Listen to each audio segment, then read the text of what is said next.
வணக்கம். உலகம் முழுவதும் பயணத்தை நேசிக்கும் நண்பர்களே, இது உங்கள் SPR வீல்ஸ் டிராவல் சேனல். உலகின் பல நாடுகள், அழகான சுற்றுலா தலங்கள், கலாச்சாரங்கள், உணவுகள் மற்றும் மறக்க முடியாத பயண அனுபவங்களை தமிழில் உங்களிடம் கொண்டு வருகிறோம். ஒவ்வொரு பயணமும் ஒரு புதிய கதையும், ஒவ்வொரு இடமும் ஒரு புதிய அனுபவமும். உலகத்தை தமிழோடு சேர்ந்து சுற்றி பார்க்க இப்போதே சப்ஸ்கிரைப் செய்து நம்மோடு பயணம் தொடங்குங்கள். இன்றைக்கு நாம் காண போகும் இடம் டம்பல்லா கேவ் டெம்பிள் ஆகும்.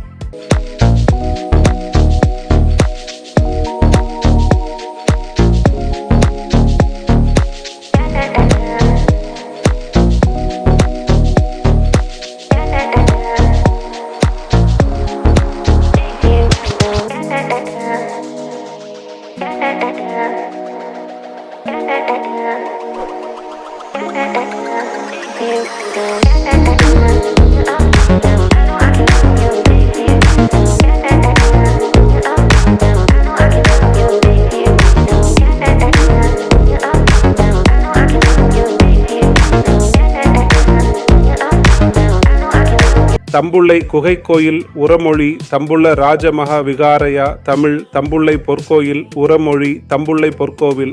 தம்புள்ளையின் பொற்கோயில் என்றும் அழைக்கப்படுகிறது. இது இலங்கையின் மத்திய பகுதியில் அமைந்துள்ள ஒரு உலக பாரம்பரிய தளமாகும். 1991. இந்த தளம் கொழும்பிலிருந்து 148 கிலோமீட்டர் 92 மைல் கிழக்கிலும், கண்டியிலிருந்து 72 கிலோமீட்டர் 45 மைல் வடக்கிலும், மாத்தளையிலிருந்து 43 கிலோமீட்டர் 27 மைல் வடக்கிலும் அமைந்துள்ளது. தம்புள்ளை இலங்கையின் மிகப்பெரிய மற்றும் சிறந்த முறையில் பாதுகாக்கப்பட்ட குகை கோயில் வளாகமாகும். இந்த பாறையானது சுற்றியுள்ள சமவெளிகளுக்கு மேல் 160 மீட்டர் 520 அடி உயரத்தில் கம்பீரமாக நிற்கிறது. சுற்றியுள்ள பகுதியில் 80க்கும் மேற்பட்ட ஆவணப்படுத்தப்பட்ட குகைகள் உள்ளன. சிலைகள் மற்றும் ஓவியங்களை கொண்ட 5 குகைகளில் முக்கிய ஈர்ப்புகள் பரவியுள்ளன. இந்த ஓவியங்களும் சிலைகளும் கௌதம புத்தர் மற்றும் அவரது வாழ்க்கையுடன் தொடர்புடையவை. இங்கு மொத்தம் 153 புத்தர் சிலைகளும், 3 இலங்கை மன்னர்களின் சிலைகளும், 4 கடவுள் மற்றும் தேவியர் சிலைகளும் உள்ளன. பிந்தையவற்றில் விஷ்ணு மற்றும் கணேசர் ஆகியோரும் அடங்குவர்.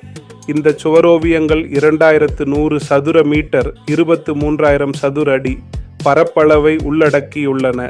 குகைகளின் சுவர்களில் உள்ள சித்தரிப்புகளில் மாறன் எனும் அசுரனால் புத்தர் சோதிக்கப்பட்டதும், புத்தரின் முதல் உபதேசமும் அடங்கும்.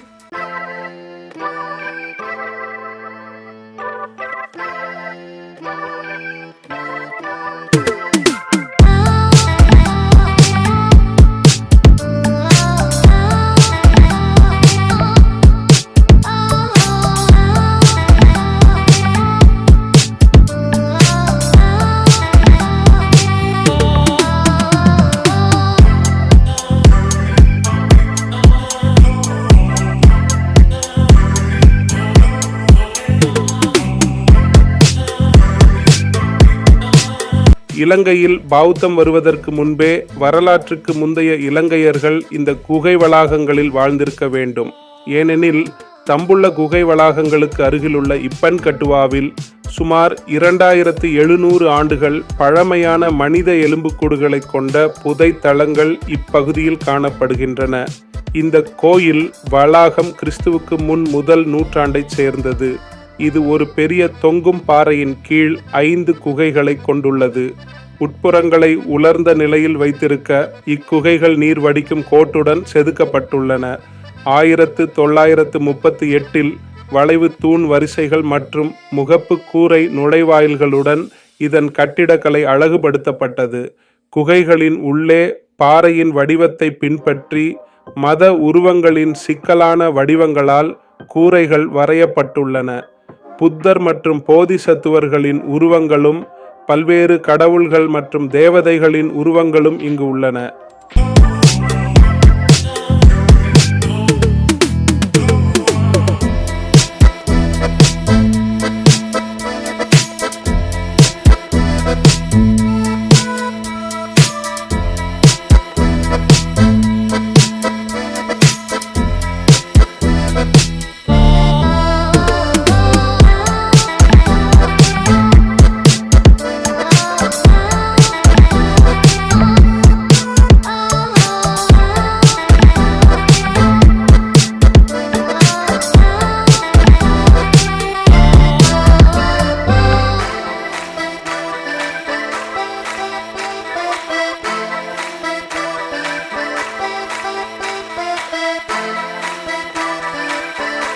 தம்புள்ள குகை மடாலயம் இன்றும் பயன்பாட்டில் உள்ளதுடன் இலங்கையில் மிகச் சிறப்பாக பாதுகாக்கப்பட்டுள்ள பழங்கால கட்டிடமாகவும் திகழ்கிறது.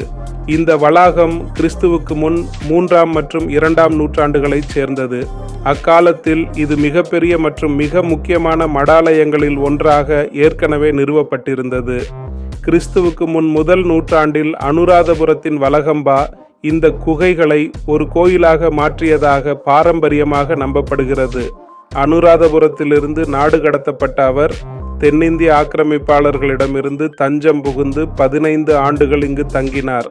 தனது தலைநகரை மீட்டெடுத்த பிறகு நன்றியுணர்வுடன் வழிபடுவதற்காக அந்த மன்னர் ஒரு கோயிலை கட்டினார். பின்னர் பல மன்னர்கள் இதை விரிவுபடுத்தினர். 11ஆம் நூற்றாண்டு வாக்கில் இந்த குகைகள் ஒரு முக்கிய மத மையமாக மாறியிருந்தன. இன்றும் அவ்வாறே திகழ்கின்றன.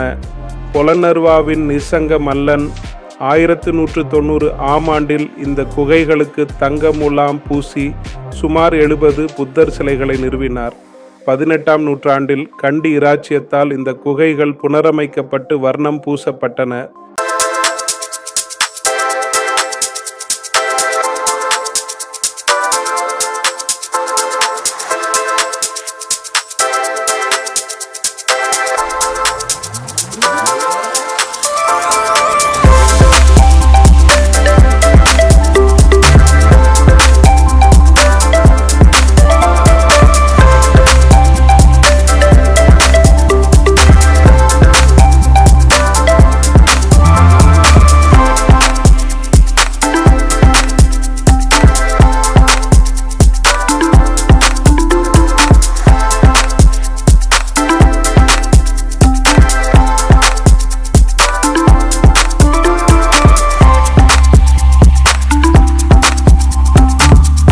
மூன்றாவது குகையான மகா அலுத்விகாரை மாபெரும் புதிய மடாலயம் என அழைக்கப்படுகிறது. இது புகழ்பெற்ற பௌத்த மறுமலர்ச்சியாளரான கீர்த்தி ஸ்ரீ ராஜசிங்கன் மன்னரின் 1747 முதல் 1782 வரை ஆட்சி காலத்தில் கண்டி பாணியிலான கூரை மற்றும் சுவர் ஓவியங்களை பெற்றது. 50 புத்தர் சிலைகளுடன் மன்னரின் சிலையும் இங்கு உள்ளது. கோயில் அறைகள் சிங்கள சிற்பக்கலை மற்றும் சிங்கள கலையின் பல காலகட்டங்களை பிரதிநிதித்துவப்படுத்துகின்றன. புத்தர் சிலைகள் பல்வேறு அளவுகளிலும் கோணங்களிலும் உள்ளன. அவற்றில் மிகப்பெரியது 15 மீட்டர் நீளமானது. ஒரு குகையின் கூரையை அலங்கரிக்கும் வகையில் 1500க்கும் மேற்பட்ட புத்தர் ஓவியங்கள் உள்ளன.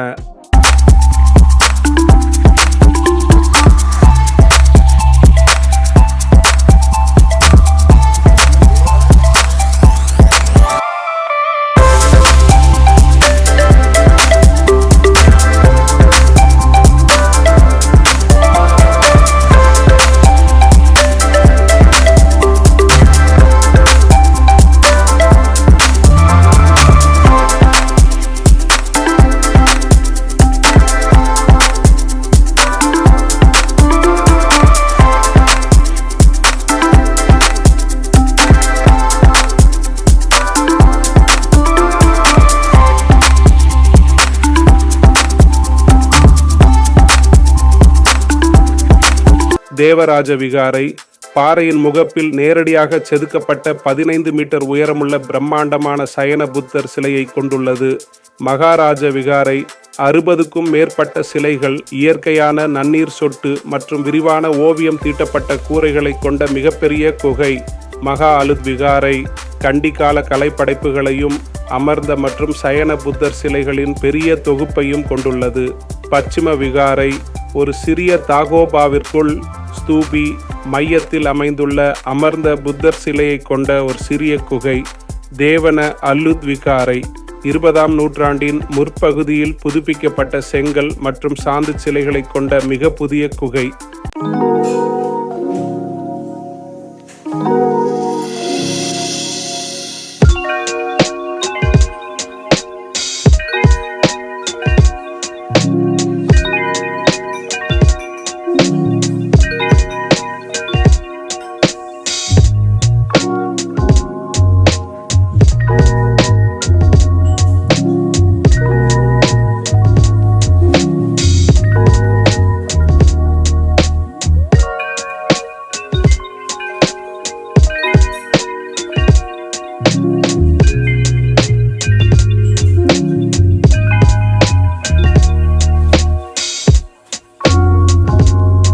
தம்புள்ள கோயில் வளாகத்தில் மேற்கொள்ளப்பட்ட பாதுகாப்பு பணிகள் முதன்மையாக அதன் சுவரோவிய திட்டங்களை பாதுகாப்பதில் கவனம் செலுத்தியுள்ளன. 1960களில் மேற்கொள்ளப்பட்ட ஒரு தொடக்க கால பாதுகாப்பு திட்டத்தின் போது சுவரோவியங்களை தூய்மைப்படுத்துதல் மற்றும் ஒரு பாதுகாப்பு பூச்சு பூசுதல் ஆகியவற்றை உள்ளடக்கியதாக இந்த திட்டங்கள் சுத்தம் செய்யப்பட்டதாக செனகே பண்டாரநாயக்க தெரிவிக்கிறார். தம்புள்ள கோயில் வளாகத்தில் முக்கியமாக 1982 முதல் மேற்கொள்ளப்பட்ட பிற்கால பாதுகாப்பு உத்திகள் 1930களில் கோயில் முகமண்டபம் புனரமைக்கப்பட்டதிலிருந்து மாற்றமின்றி இருந்து வரும் தற்போதைய வளாகத்தின் ஒருமைப்பாட்டை பேணுவதில் கவனம் செலுத்தியுள்ளன. இந்த உத்தியானது 1982 முதல் 1996 வரை யுனெஸ்கோ இலங்கையின் கலாச்சார முக்கோண திட்டம் மற்றும் தம்புள்ள கோயில் அதிகாரிகளுக்கு இடையே நடைபெற்ற ஒரு கூட்டு திட்டத்தின் போது ஒப்புக்கொள்ளப்பட்டது.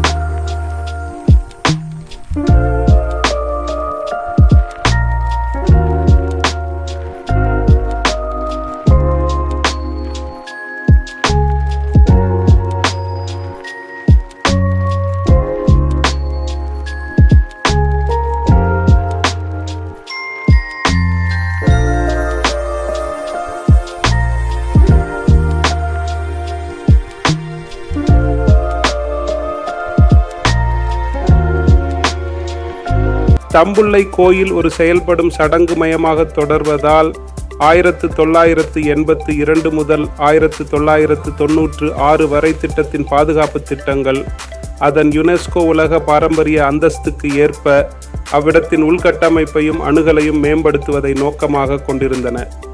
இதில் வளாகத்திற்குள் கையால் செதுக்கப்பட்ட நடைபாதைகளை புதுப்பித்தல் மற்றும் நவீன விளக்குகளை நிறுவுதல் ஆகியவை அடங்கும்.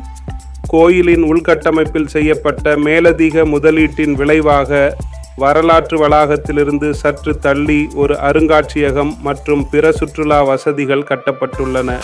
சுற்றியுள்ள தோல்பொருள் அம்சங்களுக்கு ஏற்படும் சேதங்களை குறைக்கும் பொருட்டு 2003 யுனெஸ்கோ மேற்கொண்ட மிகச் சமீபத்திய ஆய்வுகள் வளாகத்தை சுற்றியுள்ள தற்போதைய பாதுகாக்கப்பட்ட பகுதியை விரிவுபடுத்த பரிந்துரைத்துள்ளன.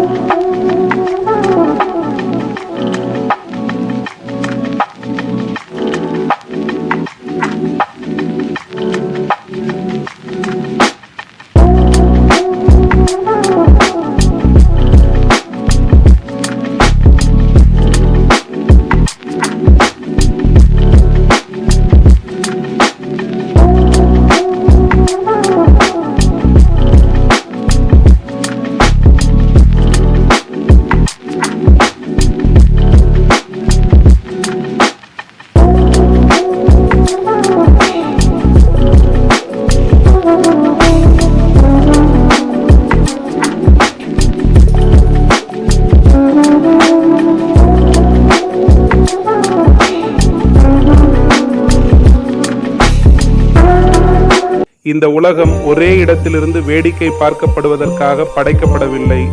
இது முழுமையாக சுற்றி பார்க்கப்படுவதற்காகவே உள்ளது. மறைந்திருக்கும் பாதைகளிலிருந்து பிரமிக்க வைக்கும் இடங்கள் வரை, கர்ஜிக்கும் இயந்திர ஒளிகளிலிருந்து அமைதியான சூரிய அஸ்தமனங்கள் வரை, இதுவே எஸ்பிஆர் வீல்ஸ் டிராவலர். இங்கு ஒவ்வொரு பயணமும் ஒரு கதையை சொல்கிறது. ஒவ்வொரு மைல் தொலைவும் ஒரு புதிய சாகசத்தை கொண்டு வருகிறது. சாலை பயணங்கள், புதிய இடங்களை ஆராய்வது மற்றும் பயணத்தின் சிலிர்ப்பு ஆகியவற்றை நீங்கள் விரும்புபவர் என்றால் இந்த சேனல் உங்களுக்காகவே உருவாக்கப்பட்டது. நகரங்கள், நாடுகள் மற்றும் மறைந்திருக்கும் அரிய இடங்கள் என அனைத்தையும். எனவே சப்ஸ்கிரைப் செய்து இணையுங்கள். நாம் இணைந்து இந்த உலகத்தை சுற்றி ஆராய்வோம்.